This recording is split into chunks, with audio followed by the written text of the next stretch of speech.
Good evening, and this is midway through the technician class test. This is Monday evening, and I'm going to begin by sharing the book and pick up where we left off the last time. And I want to go, nope, I'm too far forward. I'm going to start discussing something called antenna gain. And antenna gain is an important subject because unlike radio gain, which is an increase in power, antenna gain is a little different. So before I go through what the book says, I'm going to stop this share and I'm going to go to a drawing. I got this one all ready for us. Imagine that your antenna right here, I got an antenna radiating out into the world. Okay. Now, when that antenna radiates out into the world, everything in a sphere, 360 degrees around it, above, below, all around it, it's radiating equally out in front and back, below, in all directions around normally. But if we make this antenna so that it sends all of its signal in one direction. Okay, if you're sharing, I'm not seeing the share. You're not seeing the share. Okay, hang on. Let me get that for you. Oh crap. Hang on a minute. Because it just went bonkers on my drawing. Okay, hang on a minute. I'm going to see if I get the share to work. Okay, I don't know if I could do that. Hold on. Drawing, I got to have the drawing open. It didn't show you the share, so we'll do it now. Here we go. See the sphere? Should see a drawing with a sphere. Do you see it? Now we are good. Cool. Okay. So I lost part of the drawing, but that's okay. Now imagine, if you will, that we have an antenna. And I'm going to try to make that as straight a line as I can. Normally, the way that antenna is going to operate is it's going to evenly project the signal, if it operates normally, in all directions around it. And it's spherical. It's like a big ball, and it radiates out further and further and further in this shape. But imagine, if you will, that if we can make that antenna come over to one side like this, so that all of its signal went in one direction, we would be taking half of its signal and doubling it up. If we took this antenna, this part I can't illustrate, and we took half of the signal up and down and folded it up over the top, then we'd have like half of a lobe here, and we would be sending everything out in that direction. So if we fold portions of the lobe of the antenna, and we can do this because a wave is an electromagnetic wave, we can use certain designs of antennas that will force the wave to fold. We can, for example, in a Yagi antenna, we can put a reflector behind the radiating element, and it will push everything from the back over to the front. We can, for example, in stacked array, what do they call them? Vertical arrays, we can fold everything so that all the parts that would go down or up move to the side. When we do that effectively, the antenna appears to a receiver listening to it to have gotten more signal strength. It hasn't gotten more signal strength. It is redirecting the signal strength in the directions we want it to go rather than not going anywhere. Likewise, if we put two antennas a quarter wavelength apart from them, they will draw the signal between them. Well, let's put a drawing to do this. Let's rubber stamp that. And let's draw another one. If I have two antennas, and the second one is a quarter wavelength from that first one, what happens is it will force the signal to travel between the two. In other words, it will fold the ends over and it will give you a forward and back type arrangement. This is kind of what truckers try to do when they have two CB antennas on a truck. It's also something that automobile owners and CB people in cars can't do, because in order to make this work on the 11-meter band, which is 27 megahertz, you need those antennas pretty close to 11 foot apart, and you can't get 11 foot apart on a car. You can get close to it on a truck with the meters if the meters are out wide enough. So in antennas, and now I'm going to stop this share and go back to the book.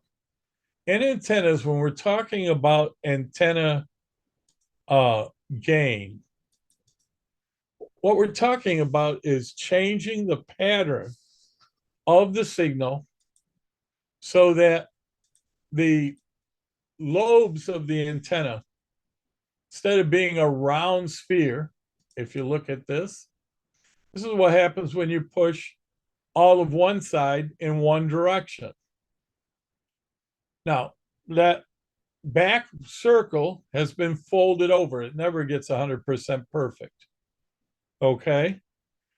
If we fold over even more, we fold the sides. Come on. It's not going to cooperate. Well, I hope we get this picture. Okay. Then we can see that we get fold over on top of each other. We don't get a perfect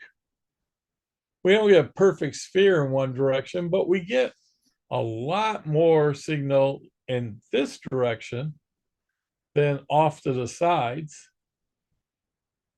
normally. And we get gain. We get antenna gain.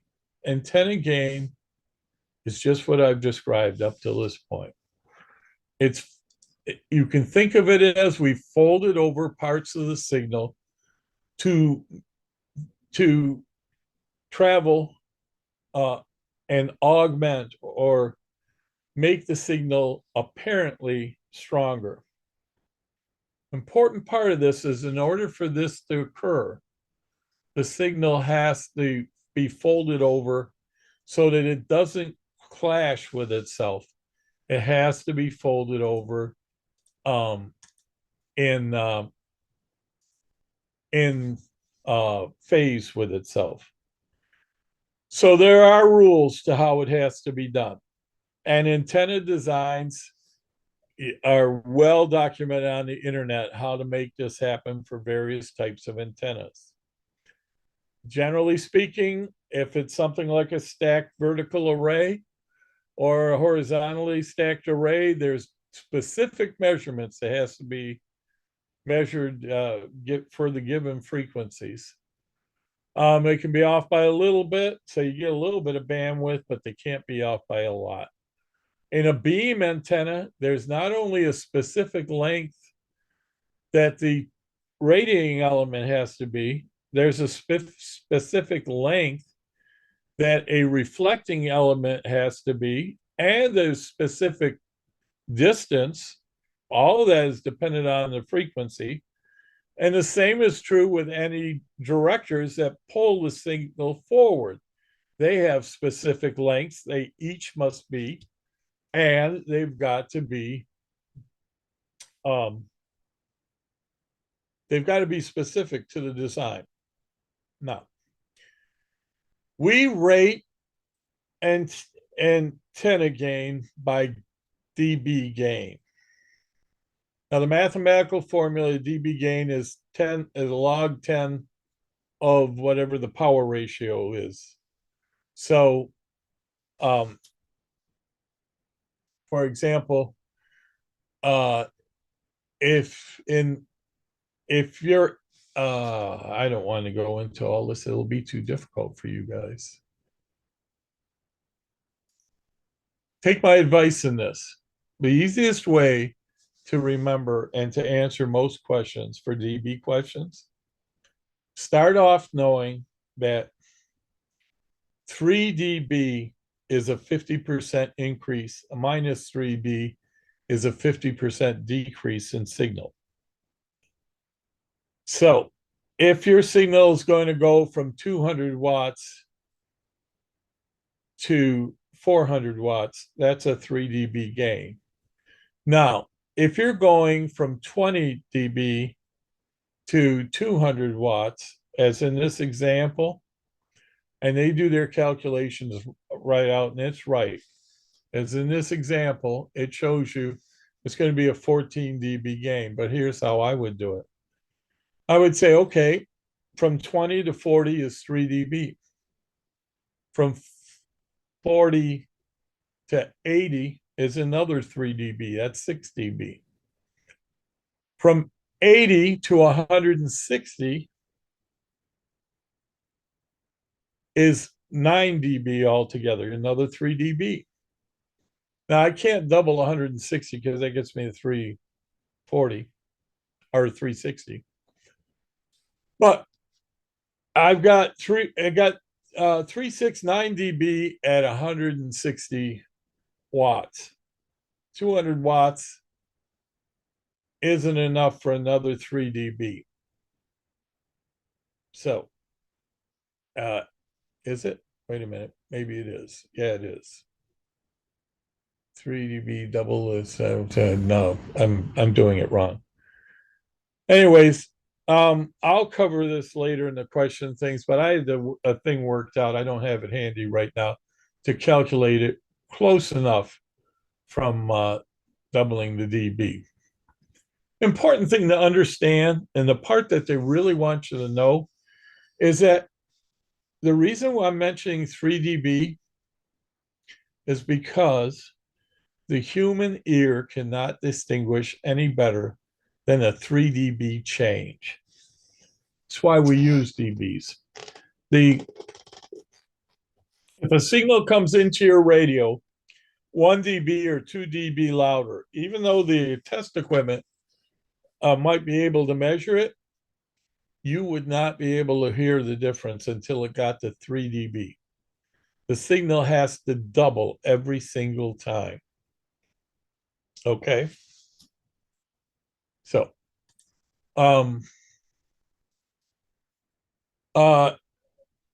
feed lines and SWR. It's really important to you to understand basic concepts. Feed lines are designed to carry the signal along them to the transmitting wire efficiently without losing the signal as much as possible. But all feed lines have loss. And they have loss, which means they have two forms of loss. One is impedance loss, and the other is pure resistive loss. Pure resistive loss is relatively tiny, and it's consistent at every frequency. Pure resistive loss will be in the effect of like 1/10 of a dB per 1,000 feet. But impedance loss is something different. It's a loss from the capacitive and inductive components of the feed line. After the next break, I'm going to bring you a picture, a drawing I've got somewhere stashed away, and we'll talk about the different feed lines and the types of feed losses and so on. It's enough to know that the higher in frequency you go, the greater the feed line for a coaxial cable or any other feed line. Exception might be twin lead feed. But twin lead feed is not effective when its dimensions exceed a quarter wavelength of the frequency you're at. So while you could use twin lead feed, and I'll show you pictures of what that is too. Actually, it's here in the book. Let's go forward to it. Twin lead feed generally looks like this or like TV wire. What happens when you use twin lead feed is a little less easy to understand as coax. So let me begin with coax. With coax, we feed the signal down the center. We wrap the ground around it to contain it and keep the signal going down the center. But with twin lead feed, we're doing something called balance line feed. It's balanced because you really don't have a feed line. You have two feed lines. And the wave from one line wraps around, and the wave from the other line wraps around. They fill the gaps between each other's three-dimensional wave, and they make it like it's one solid wave coming down until they split apart. And then when they split apart, the one half of the wave goes this way, the other half of the wave goes that way, type of thing. Because they're balanced, because they wrap around each other, they cancel out each other. It's generally a very, very efficient way to feed, actually better than coax. But there are a couple of problems with twin lead feed, and I want you to be aware of them. One, twin lead feed only works well when no other metallic objects interfere with it. Because if you introduce a nearby metallic object, that's going to disrupt the pattern of wrapping around each other. Two, you can't bury twin lead feed. The earth will act like a metal object and it will interfere with the feed. And three, twin lead feed is ugly. I'm just kidding about that part. The late W6AM, I can't remember his name right now, it'll come to me, was a world famous DXer and pioneer of radio. And when I saw his station, he had a like 1,700-foot house built on the top of his own mountain in just outside of San Diego, California. And in the early 80s, I met him and I saw his place, Ed Wallace, something like that. Anyways, I saw his shack and it was just lined with rack after rack of 19-inch commercial radio panels, all rebuilt equipment from, not rebuilt, but custom built equipment. He owned a large manufacturer of military radios. Anyway, he had it all fed with twin lead feed lines everywhere. He went to great trouble to plant something like 1,400 telephone poles. He had rhombic antennas for every band, including 160 meters.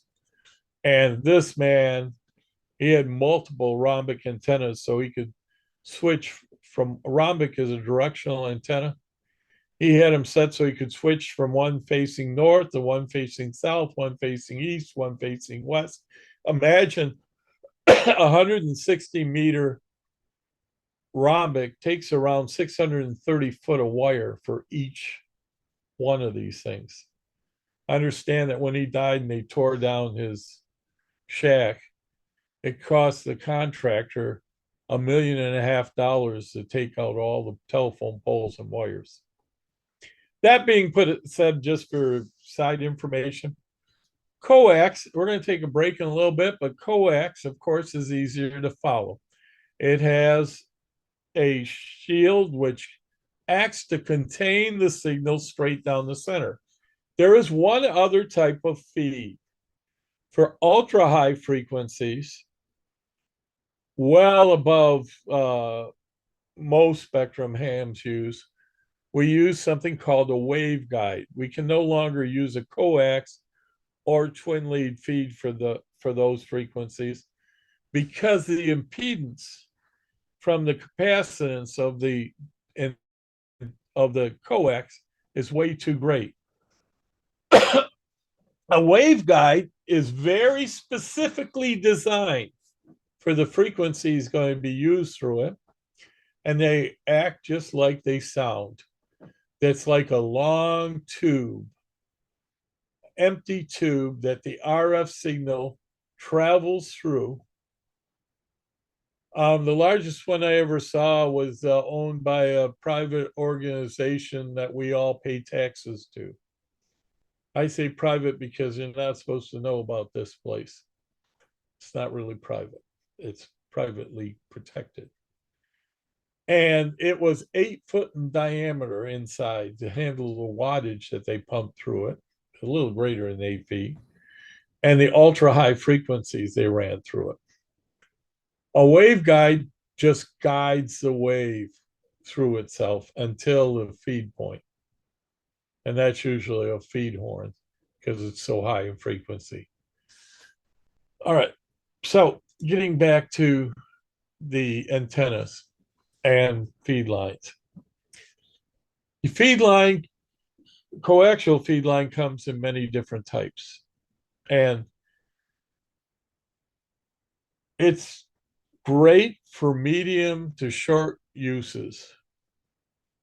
Coaxial cable is not designed for very long runs, though hams tend to think it is.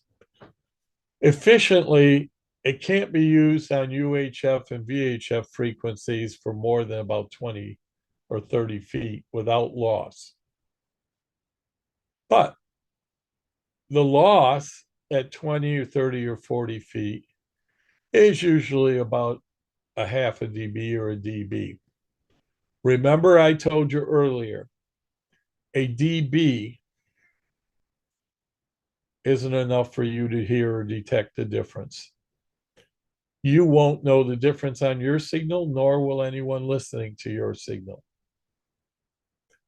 On the other hand, there is a loss there to know about. If you're running something like a repeater, where every little tiny bit of the signal is important, you might want to consider for runs greater than around 50 feet using hardline. Hardline kind of looks like pipe. Imagine a rigid outside shield and then a insulator in the middle and then a conductor down the center. Now, coaxes have to be built specifically for the impedance match, in this case for us, 50 ohms, and they have to be designed to carry whatever power is going to be run through them. The same is true of hardline. Hardline, as a rule, though, can handle way more power than most coaxial cables. Now, if you're using short jumpers, you can run just about any coax for a jumper.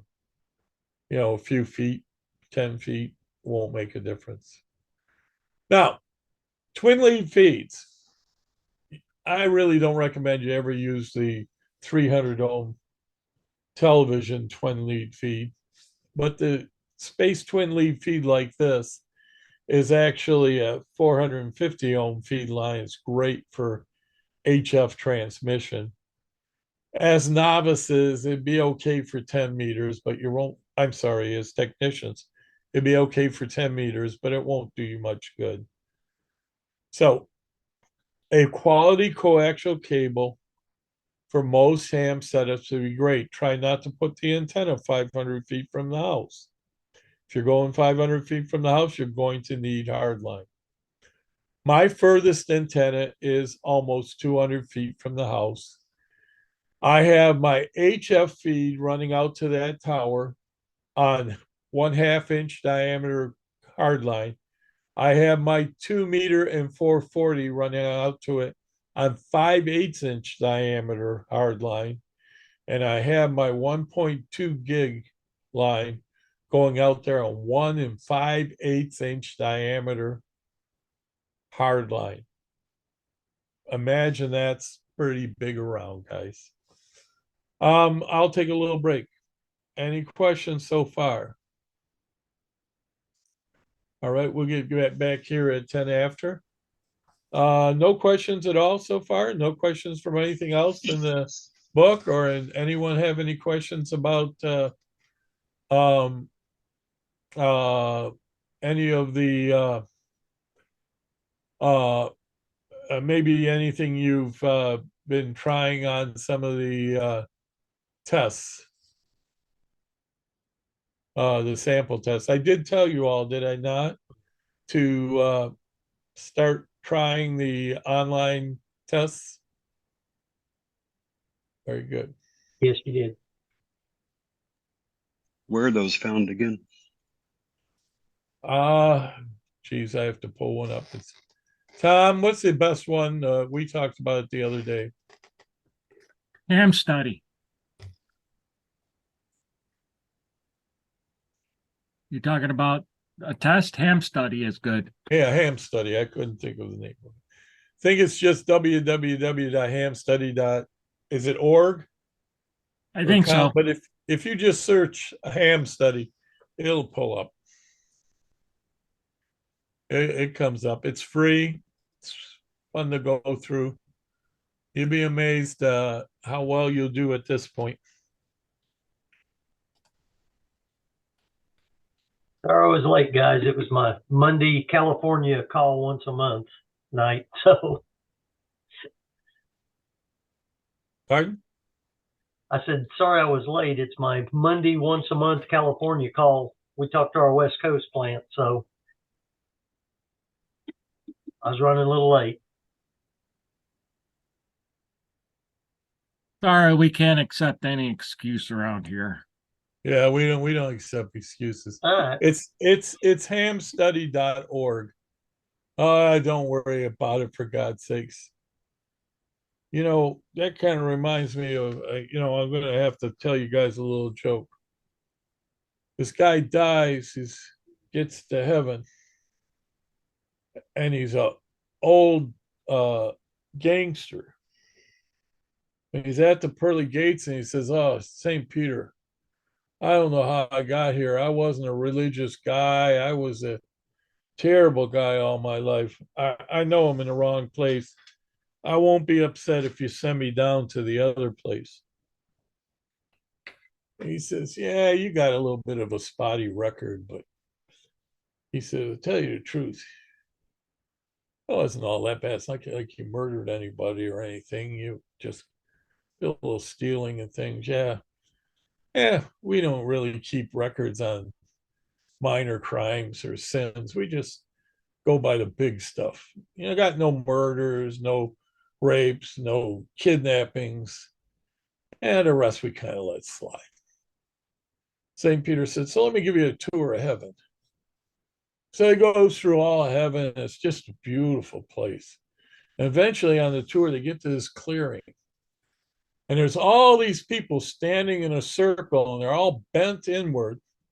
And one guy ran around the outside and he kicked one guy in the butt, and that guy jumped in his spot, and that other guy jumped out and ran around and kicked somebody else in the butt, and they just kept doing this. And the guy looked at St. Peter and said, "St. Peter, what the hell are those guys doing?" St. Peter said, "We don't really know, but they've been doing it ever since they found out we don't keep records on the small stuff."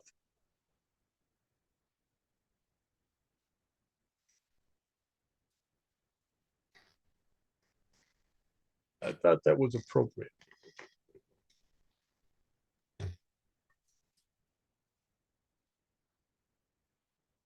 I didn't get it. You didn't get it? No. You didn't get it, Tom? Don't worry. It's a Social Security joke. You'll get it when you're 65. Well, not anymore. 68, 69, or somewhere in there.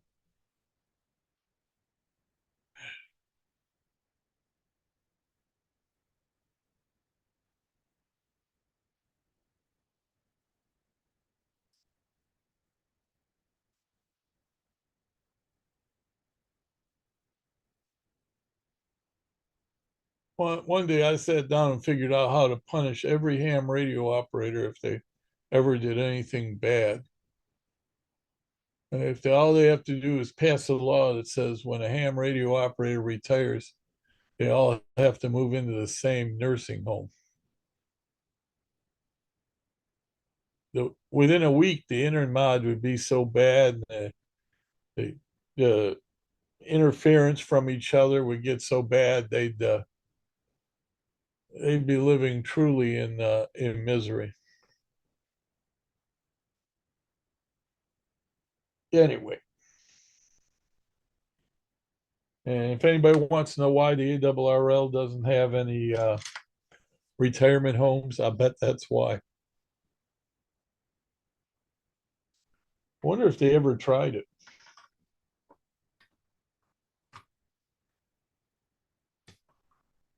All right, nobody had any questions at all? Come on, guys.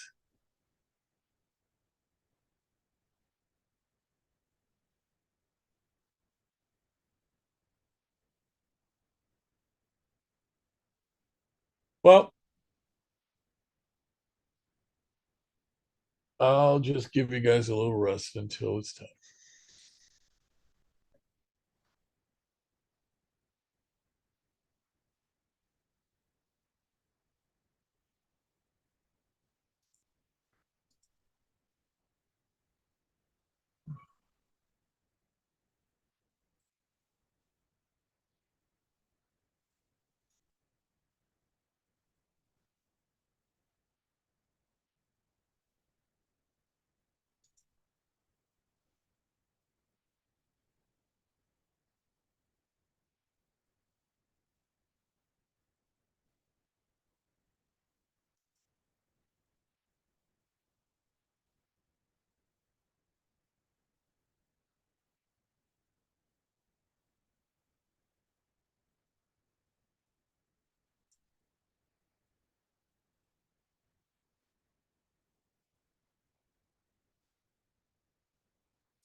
All right, I just went to Ham Study, and you can log into it, and you can uh, sign yourself up. It's kind of a great site, but you can also go and take the test exams as a guest. And you don't even have to log in, give them any ID or anything else to go ahead and take the test and practice. So whichever you choose to do, it's a pretty cool system. I just answered a bunch of questions, and it thinks I know what I'm talking about. All right, let me go back to share screen. And I promised you that I would go and find you a picture I didn't bring up yet. So let me find it here. That's not it. That's not it. That's not it. That's not it. I know it's in my pictures. No, it's not. Story of my life. Okay. So I will go back. I will select all this and I will draw them for you.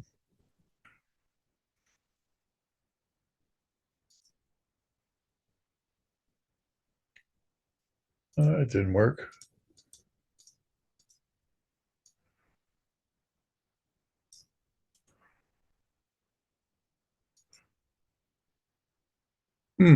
All right. Be this way. I know where they formed it from. All right. Coaxial cable. First one we're going to start to talk about. Coaxial cable, if we look at it from the end, has a outer shield. The plastic parts have no effect on the actual radio function.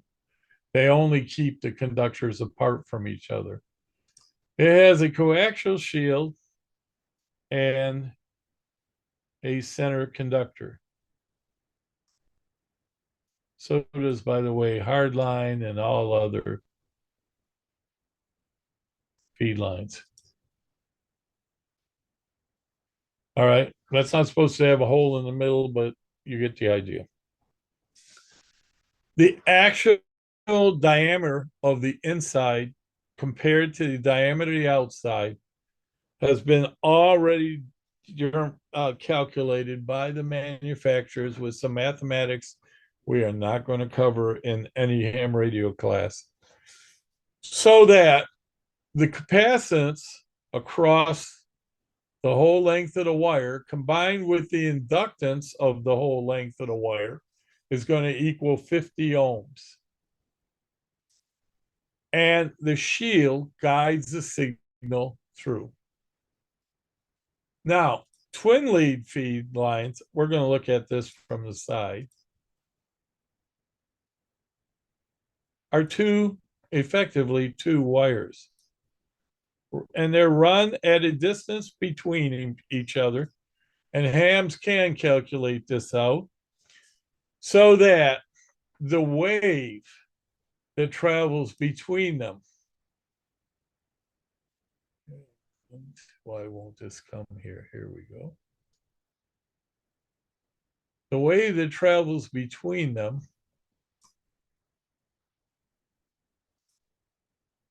let's make this a pretty color, is countered. The wave on this one is countered by the wave.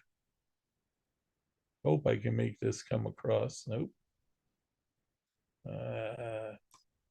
Let me undo that. Chose the wrong form.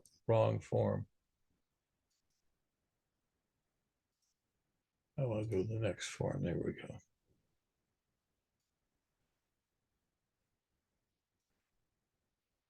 Well, I'm not doing a great job of showing this, but ideally, yeah, maybe I can stretch them to work. I'm going to start here. Oh, that's why. Hold on, guys. I got to do them backwards. I done one wave there. I need a wave here. And I need it to go like this. But I need it to flip I don't know if I can make it flip. Maybe not. Anyways, tell you what, I'll try to describe this. Each one has to make its wave, and so that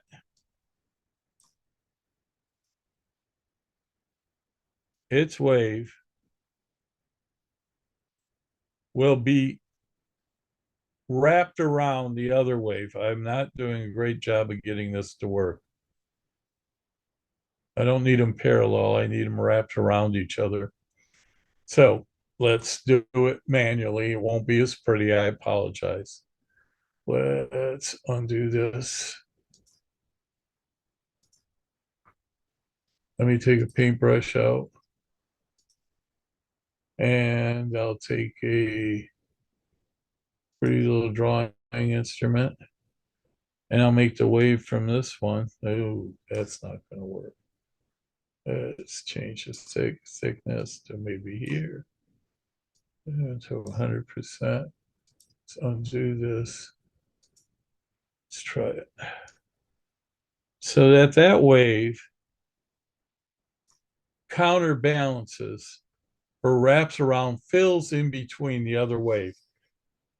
So by doing this, the electromagnetic field of the waves are wrapping around each other between the twin lead feeds. Not real good at drawing the loops, guys, but can you grasp the concepts? Now, there is another type of twin lead feed, but you got to make it yourself. And basically what happens is something similar to this, but ham radio operators, then they make spacers out of whatever they want to make it out of, I guess, out of wood and I'm sure not getting the great paints here. And what they do is they make spacers and they string the wires between them. You can find the formulas on the internet on how far apart you have to space these things. No, they don't end up being perfect. But if you make your own feed line like that, depending on how far you space it apart, you're going to change the impedance of everything. But you can calculate out what you need and what it's going to be, and you can actually measure that with a antenna analyzer once you make it. Let's say you create a 600 ohm feed line. Well, then what you do right at the end of that is you put a balun, which is a transformer, that's going to go from 600 ohms to 50 ohms. And now you're good to go. And you will find that a lot of antenna tuners already have this particular balun built into it. So you can, there we go. So you can do this very easily. And it's a great way to make feed line. And it's a very efficient antenna feed, but not for VHF. It works so on VHF, but you guys just remember this for when you become a general. You're predominantly going to use coaxial feed lines. I'm going to stop this share, go back to the book. Okay, I know these are concepts I want you to understand graphically so that you can understand what, and why, and how. Back to the book. All right. So hardline is, like I said, just like coax. You've all seen probably coaxial cable, except that it's rigid like material. It's usually made of aluminum or copper. Some of it has little ridges in it, so it kind of looks like it's rolling lumps of metal. They've been spaced out perfectly so that it's sort of almost wavy looking itself. That is called heliax. And that has to do with the structural integrity of the material. Hardline is a little harder to run, of course, than coaxial cable because it is rigid. And you have to be very careful with it, as you don't bend it too hard or you will crush it. And if you crush it, the ratio between the conductor and the insulator changes and you will damage its characteristics electrically. Same with coax. You have to be careful not to crush coax, although it's not as sensitive as hardline is. Okay. This I've already talked about, that your radios, maybe I haven't. I'll restate it in case I haven't. Amateur radios follow a convention which has been adapted by most of the commercial transmitting industry. Transmitter antennas are usually designed to operate at 50 ohms. So our transceivers are designed to match a 50 ohm load. Because of that, we want to use 50 ohm coax wherever we can. If we have to use other coax, like a 75 ohm coax, we can do that, but we have to put some sort of matching system in between, like a balun or something called a tuning stub. A tuning stub is a T section of coax cut to a specific length that will bring an impedance match at a specific single frequency.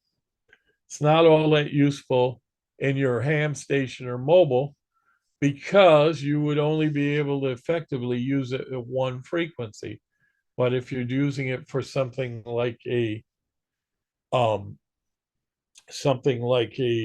repeater, it might pay off. Likewise, you could probably get away with some effective rematching by putting a length of 50 ohm coax in between the 75 ohm coax and the radio and get a closer match, because it'll be a differential of the two, but it won't be a true match. It just might be close enough that your radio will accept it. Modern radios will not allow full power output if the load on the antenna load itself, does not come close to 50 ohms. Because if you're higher than 50 ohms or lower than 50 ohms, there's a component of the signal that will reflect back towards the transmitter, and it will cause damage to the final of the transmitters, transistors, or tubes. For the most part today, we'll be talking tubes. All right. And that has to do with, where is it? Maybe I got to go one more. Oh, that has to do with standing wave ratio. This is an important part of radio. We have a device called a standing wave ratio meter, or SWR meter. It measures the power going forward and the power reflected back down a feed. Standing wave ratio meter is not perfect. It doesn't tell you everything about whether you have a good antenna, a bad antenna, or anything in between. It only tells you whether or not, or how much power is, what percentage of the power is going forward and what percentage is being reflected back. And now I'm going to stop again. And I'm going to share the drawing platform. And we'll do a really quick crude drawing again. Okay, I'll just erase all this.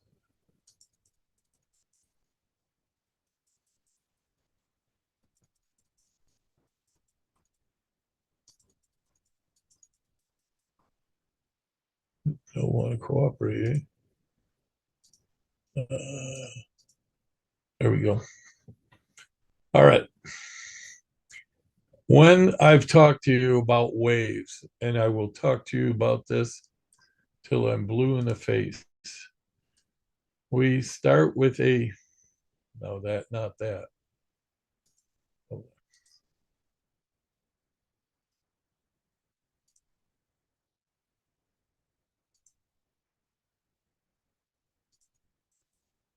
There we go.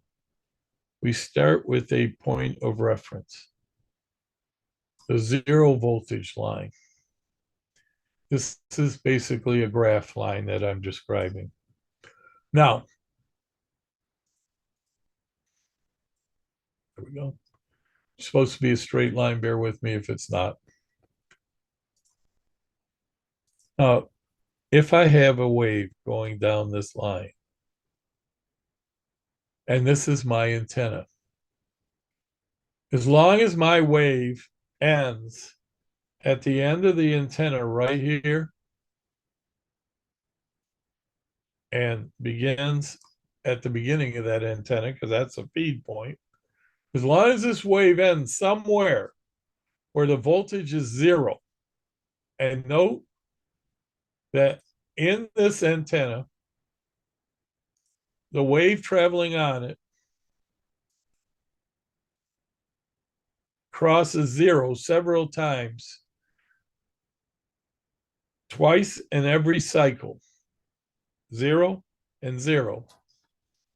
This right here is the half wave point. This is half the wave. This is the full wave point.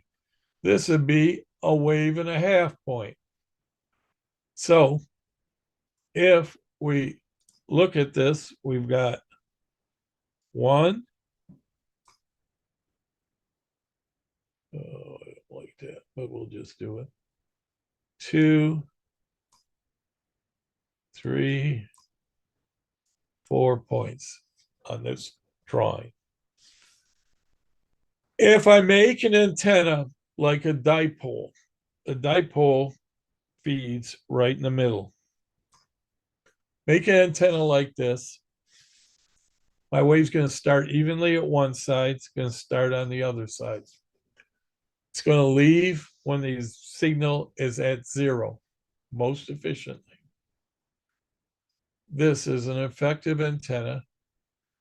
And my forward wave is pretty much going to all jump off, pretty darn close to all of it. But there will be some small amount of wave that will come back. It will reflect back. Okay. Now I'm not drawing it as a good wave. I just want you to envision that some of the wave bounces back. When my wave passes through 0 at the end of the wavelength, or of a half wavelength, very little signals coming back. It would, by the way, be a wave that would be out of phase with this wave. How much out of phase and how much power, we're going to discuss further. All right, everybody, I'm going to begin. I know I'm right on the money. All right, I'm going back to sharing that same screen that I had before. And over this half wavelength antenna that I drew earlier, a dipole, the feed line, of course, would have 2 sides. One wire would go this way, one wire would go that way. And we have a quarter wavelength on each side of the wire. And I showed you how the ends of the antenna are always at 0 volts. But if the length of the antenna was shorter, like here, why then the voltage at the end of the antenna would be higher. And that antenna, that would want to send a lot of signal back. I don't know why my drawing pen doesn't want to work well. Let's try crayon. Well, anyways, I can't get this thing to draw. There we go. That would really want to send a lot of power back. And a standing wave ratio meter would show that this is a lot of reverse power coming back. Likewise, if we had an antenna which was, just somewhere in the middle here somewhere, why, that too would give us a lot of power coming back. So now this might be maybe 5/8 of a wave or somewhere in between. The way that manufacturers fix this, the way that the antenna manufacturers fix this, is they put either a coil or some capacitance onto the antenna so that it can put us closer electrically to what we have here. Likewise, when we build an antenna for ourselves, we could introduce capacitance or inductance to do the same thing. By putting a coil, say, at the base of the antenna, electrically, we introduce the right length so that the forward and back ratio is pretty much what we want it to be. But in reality, when we've done this, when we've off balanced the antenna, or not off balance, but we've designed it too short, we'll say. It's not drawing it well. Here we go. So if our antenna is here and we've got a high voltage here and we put a coil in there, and electrically it now thinks that it doesn't think. It's now electrically so that at the end of that coil, I've actually got this length of wire because some of it's wrapped up in here. An important part to note, while that wave is leaving this antenna, and I'm going to redraw this now on the side. So our antenna length is like this long. We got a high voltage point right here. But because we've introduced a coil, our antenna appears electrically to have a greater length. It does. But the actual part that can radiate is the short part right here. It doesn't physically make the antenna longer or give it the characteristics of a longer antenna. Likewise,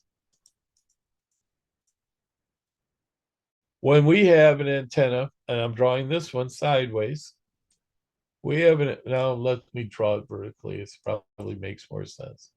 When we make a short little antenna, like a rubber duck on a vehicle, I'm sorry, on a handy-talkie, it's got a lot of coil in it. It's not going to transmit as efficiently as an antenna that's at, say, a quarter wavelength, which is the distance between here and here. But that antenna itself doesn't give you half a wavelength, you need a part of it that's missing. Vertical antennas rely on radial elements. That makes it pretty much like the dipole I drew earlier turned on its side. In the case of an automobile, you put a vertical antenna on it. We use the whole metal of the car to make up the difference of this. It's actually way more metal than this, and it is a little bit off, but it balances out close enough. Okay. In the event of if you're using a walkie-talkie or a handy-talkie, whatever you want to call them, by then in the old school, you used to make them out of metal, and your body used to actually become the counter element. We often refer to this as this imaginary element as a counterpoise. This part right here physically is not antenna, but rather a grounded portion of metal or something like that. So if you want to try to use a vertical antenna at home, like a mobile antenna, if you put it on top of a refrigerator, a metal refrigerator, if you tied the ground to it, and you'd have to scratch away a little paint in order to get to the metal, I don't think your wife will be happy. But if you did that, you would get a counterpoise, and that's what we refer to this as. And that counterpoise is the second half of the antenna, so that the wave leaves at the 0 voltage points. So we have two ways to correct, two things to take into consideration. One, we can load a antenna, and it will act as if the antenna is longer, and we can make it electrically react with the transmitter as if it is the proper length for a 0 end. But there's a little problem in this theory altogether, and that theory problem is this: here at the top, it's still really a high voltage. So when you're running any significant amount of power, you can start seeing sparks fly off that. To solve that problem, ham radio operators make a top hat. Sometimes they look round like a star in the middle, and they go down to the top of the antenna. Sometimes they're just a little ball. You've probably seen that antenna, and it's got like a little ball at the top. I'm not drawing a great ball, but you know what I mean.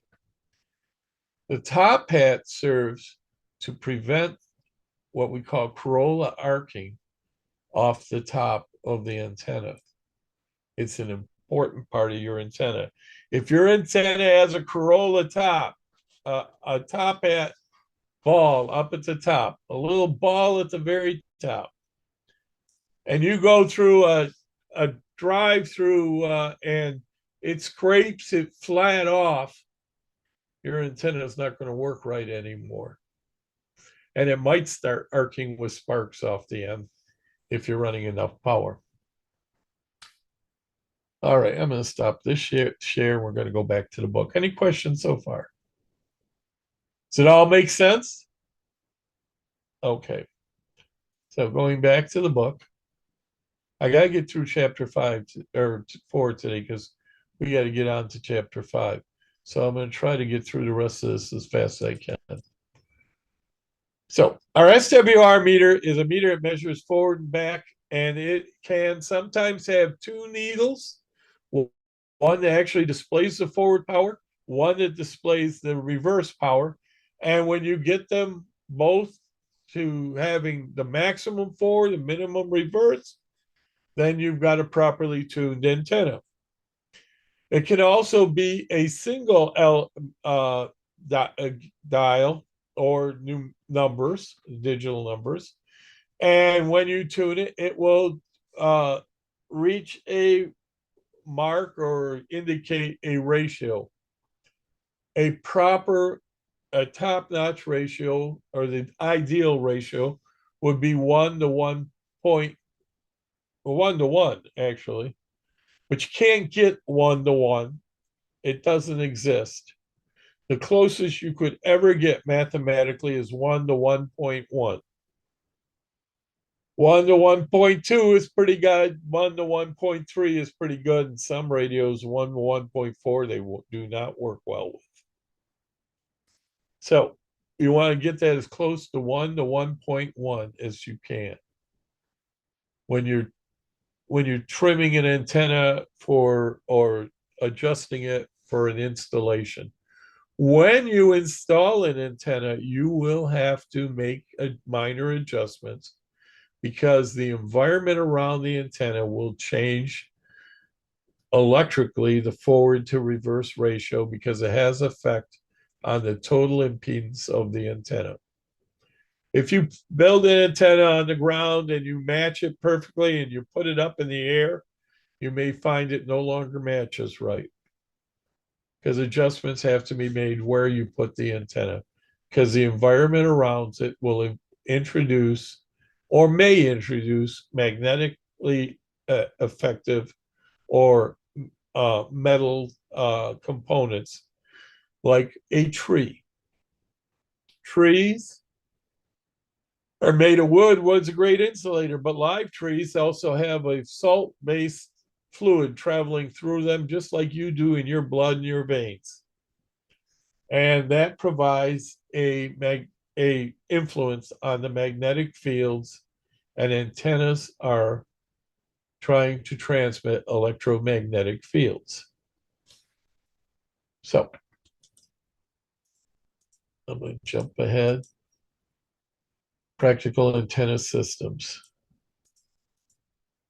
And this is a twin lead feed, center fed, going to a dipole. On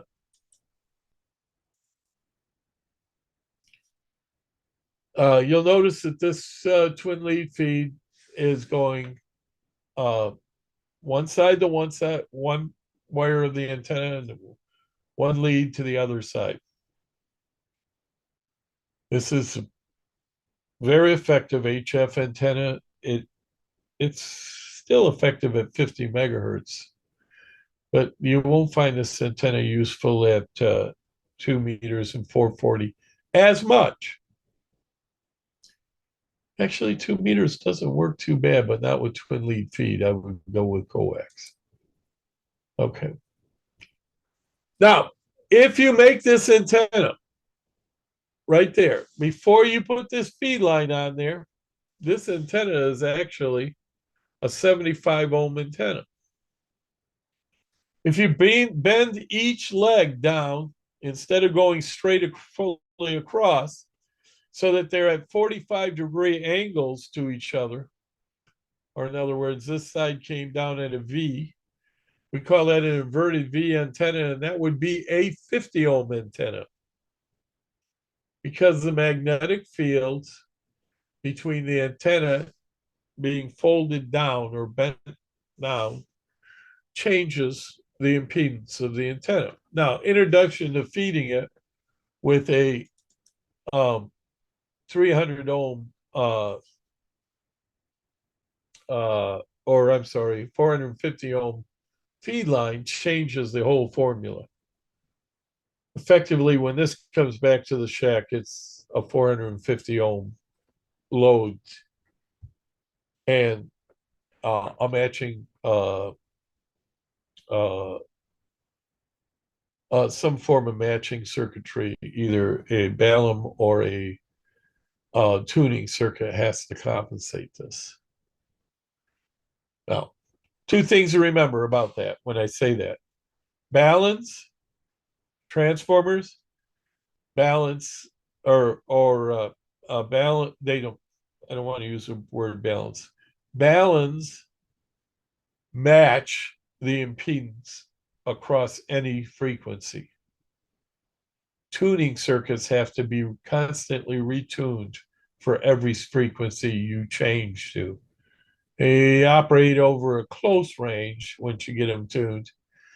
So you don't have to tune them every little tweak, but they change. The tuning circuit changes with frequency. Remember, I taught you the impedance formulas and the. By the way, the impedance formula, I think I gave to you. I gave you reactive uh, capacitive formula, 1/2 pi FL, and I gave you the reactive FC. I'm sorry, 1/2 pi FC, and I gave you the reactive inductive formula, 2 pi FL. I'm sorry, 2 pi FL. And impedance is the combination of the reactive components, the uh, uh, reactive um, inductive reactive components, the capacitive reactive components, and the resistance. The actual formula for impedance is the letter Z that we use to represent it, is Z is equal to the square root. If you ever have to do this calculation, it's equal to the square root of the total resistance squared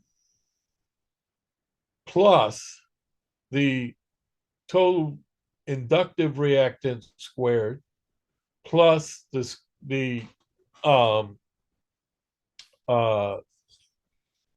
total capacitive reactance. So it's a complicated formula. It's not that hard though. Once you see it, I will, between the next break, I will bring it up so you can copy it exactly. Okay.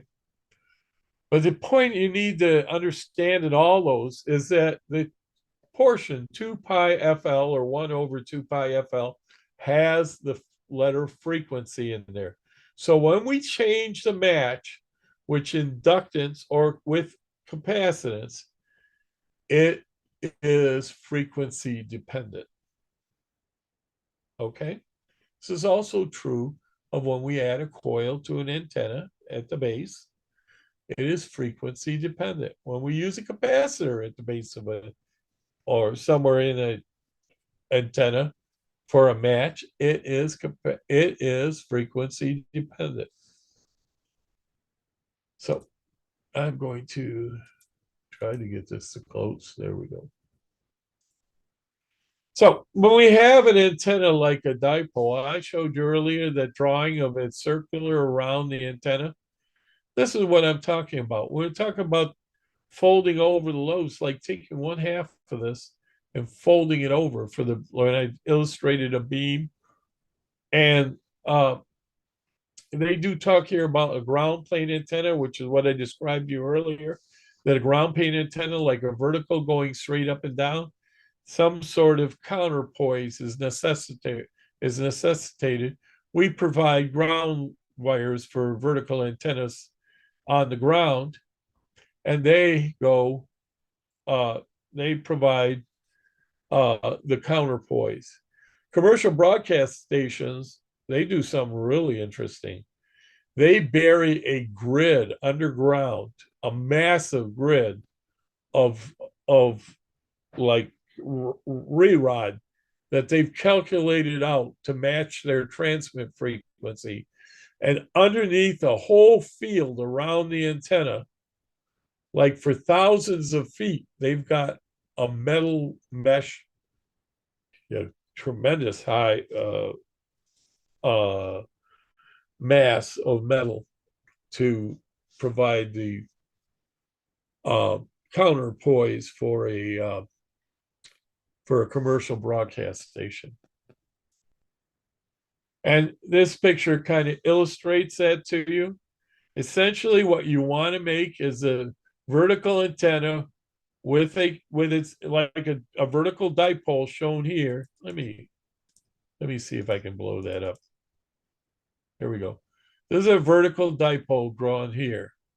This is an effective antenna. The wave will travel through the center and it will end up at the 0 points on each end. This is a vertical antenna that all by itself doesn't work. It needs the other half below. So if we provide a large area of metal, it will act as the counterpoise, the ground plane. Sometimes we put verticals on the bottom of the antenna, sticking out like this as radials. I'm sorry, radials underneath the vertical is what I mean. And sometimes we put radials on the ground to accomplish the same thing, but there must be a counterpoise to the actual emitting antenna. Or we have to introduce some other way to correct or artificially make the antenna electrically have that counterpoise. And as I said, we can do it with capacitive or inductive reactance. We can use capacitors or inductors, but those are going to be frequency dependent. If we use actual antennas and counterpoises, they're not necessarily frequency dependent. There's a formula in your book. And I want you guys to remember this formula. If you ever have to build an antenna of your own, and you probably will, write this down. The length of that antenna for a half-wave antenna is 468 divided by the frequency. Always works out. It gives you an answer in, I believe, inches. Yeah. So if you take this and divide it by, well, if I took 468, I need to open a calculator for myself. So bear with me. Let's say you wanted to build an antenna, half-wave antenna, for a, boy, today is not my day. Yeah, I'll do it by hand. Let's say you wanted to build it for a 50 megahertz antenna, transmitter. All right. So the frequency I want to operate on is 50 megahertz, give or take a little. Well, I could take that 468. And now I did it. I got everything jumping all over my screen. Bear with me a minute, people.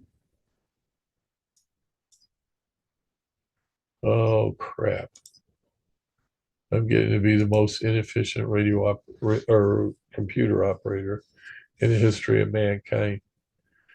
All right, so we take 468 and we divide it by 50. And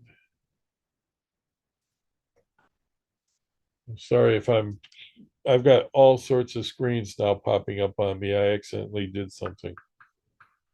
So I'm going to do this on a separate calculator. Somebody's probably already done it by now. And if I do, I'm going to get a number, and it's going to be 9.36. That is the half wavelength of a 6-meter antenna. If I divided that 468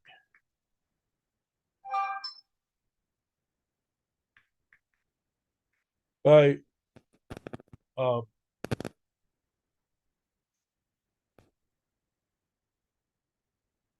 you know what, that can't be right. That number is wrong. 468.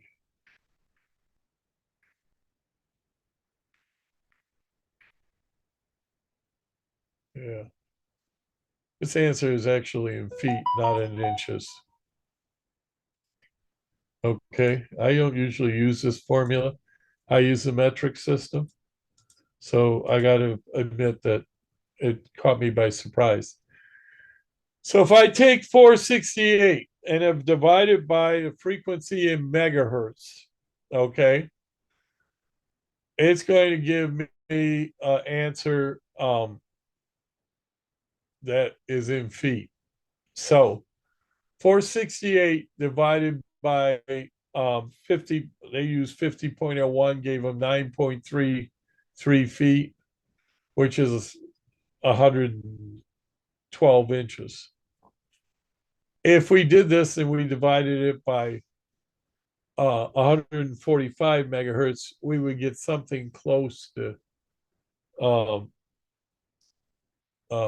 3 feet. It's a little more than 3 feet. And so that would be a half wave 2-meter antenna. It works for every frequency, guys. I usually use the metric system. There, you divide 300, which is the speed of light, by the frequency in megahertz, and you will get an answer in meters. Sorry for the little delay. I had to actually I had to do a little drawing for you guys. So I'm going to share a screen. That way you didn't have to wait for the drawing. Come on. There we go. So vertical antennas. Here's what I want you to remember. It's important.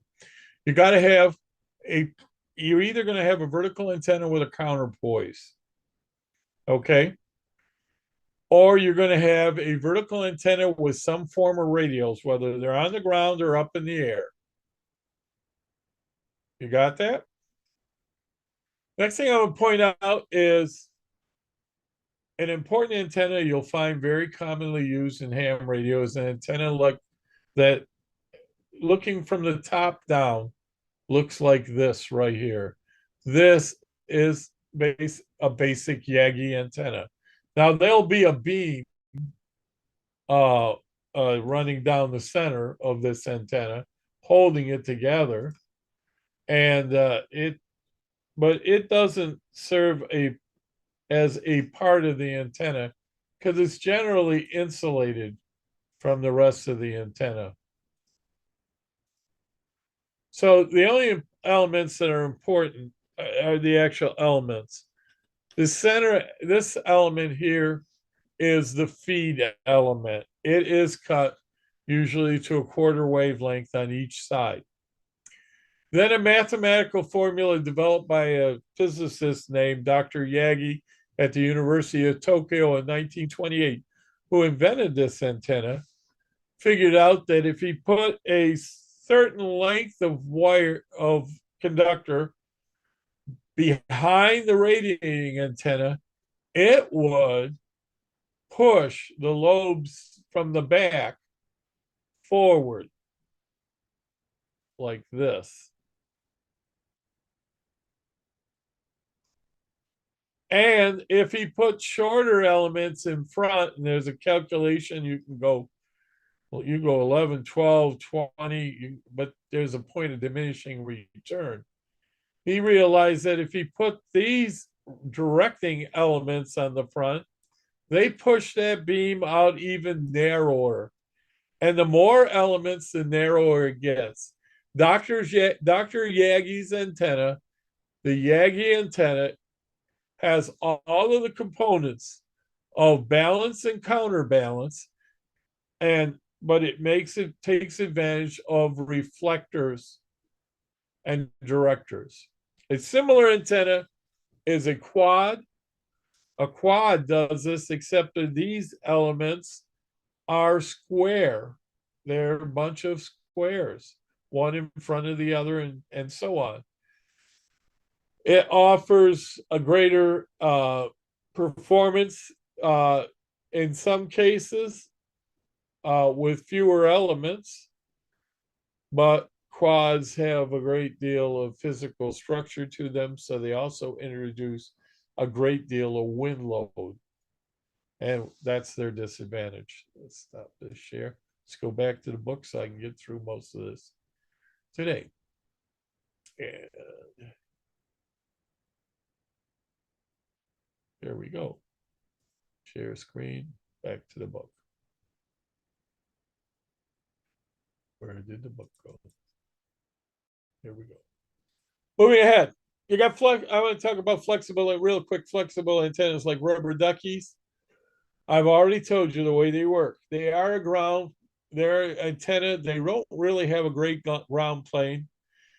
If you physically introduce a ground plane, they work better. So some people put on what they call a rat tail, a little piece of wire hooked to a metal ring, lug, a ring lug, and they put it on the ground side of the connector, and kind of like squeeze it in between, and it hangs down. They usually cut it for a half or a quarter wavelength at 2 meters if they're on 2 meters, or 440. So I usually cut it around 8 or 9 inches for 440, and somewhere around 18 inches for 2 meters. And it improves your performance somewhat. Truth is, handhelds on a rubber duck are not going to be that efficient, period. They're not designed to be. They're designed for close range communications. So the antenna with the greatest gain, this is the part, the reason I brought up the Yagi antenna. Beam antennas are going to have the greatest gain forward and back. So the last and most important things I haven't discussed is that antennas can either be vertically mounted or horizontally mounted. Vertically mounted antennas emit a signal that is vertically polarized. The largest percentage of the pattern or the lobe of the antenna is going upright vertically. Vertical antennas work best for point-to-point communications, like working stations direct line of sight or working through repeaters. They also are a very practical antenna for mobile operations. Horizontal antennas have advantages that they allow a lower angle of projection from the Earth, generally, because the wave is traveling horizontally. In doing so, they can skip off the atmosphere on low frequencies, even on 50 megahertz, the 6 meter band. Horizontals for direct station to station, where skip is involved, is far more efficient. Irregardless, if you're using a vertical and someone else is using a horizontal, it's not going to be as efficient as if you're both using the same polarization. I'm going to quickly tell you there's one other type of polarization to be aware of, and that is circular polarization. That involves antennas that are actually multi-element antennas designed so that they emit a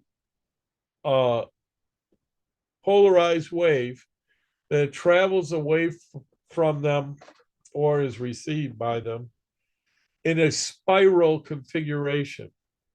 The purpose for circular polarization is just one-fold: to communicate through satellites where the antenna on the satellite is spinning.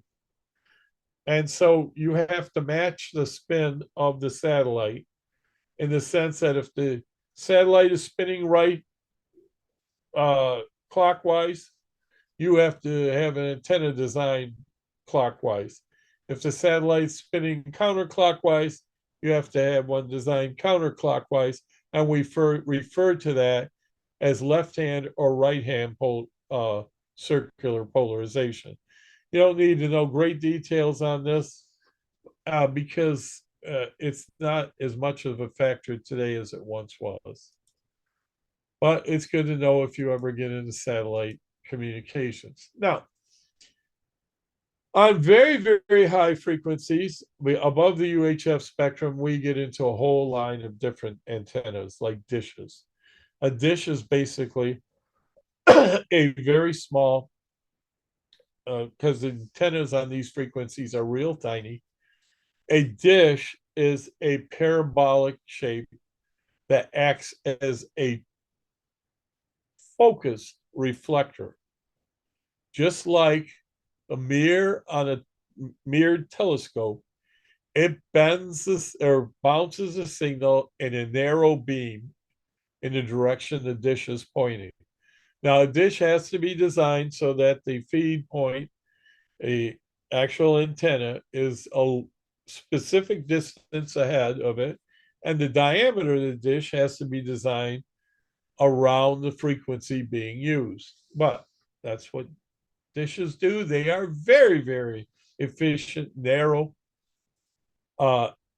antennas, and they offer the greatest of all beam antenna for of all individual beam antennas.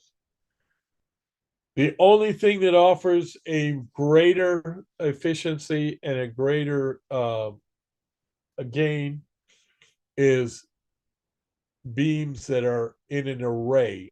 That's a group of like dishes pointed out like into space to pick up the signals of faint distant stars. Phased arrays take advantage of the fact that beam antennas can be synchronized or put in phase so that they can function as if they're one. So now there's some questions in your book. I'm going to ask you what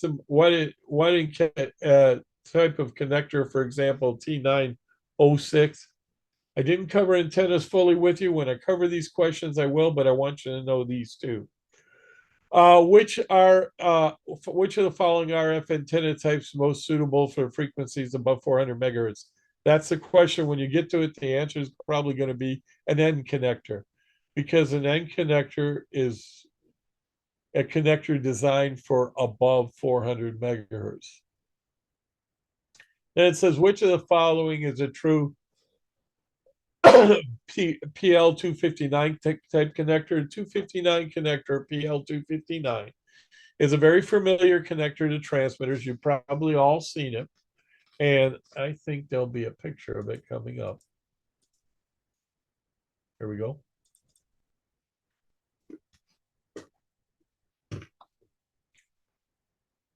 This right, oh, where is it? 259.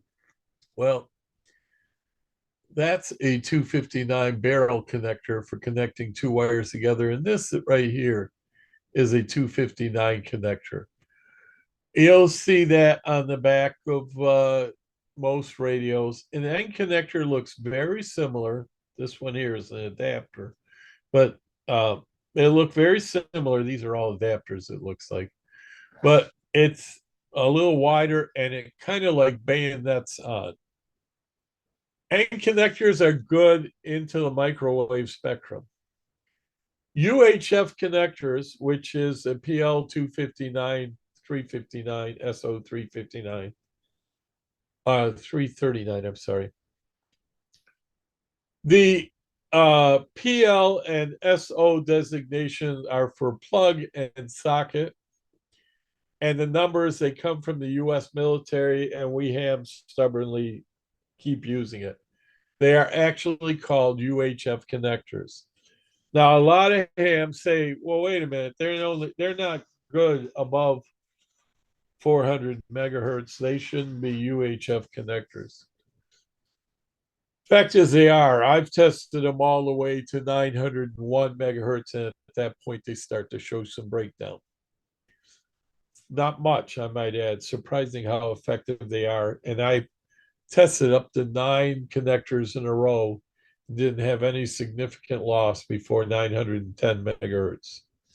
So you're going to get asked questions about it. We're going to cover it when we get through the test. Okay.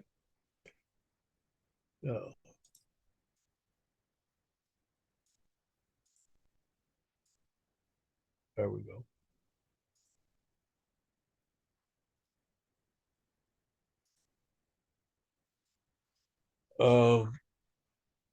If you go through all this, it gives you gave you instructions on tips and things about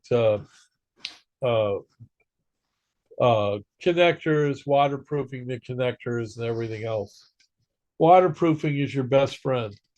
Waterproof wherever you can, because water in your feed line is the only thing that will ever make your feed line go bad. If it stays dry inside, coax is good for a lifetime. I already covered SWR watt meters, but I want to talk about where they go. An SWR watt meter goes between the radio and the antenna. Antenna tuners, if you ever use them, will go between the antenna and the transmitter.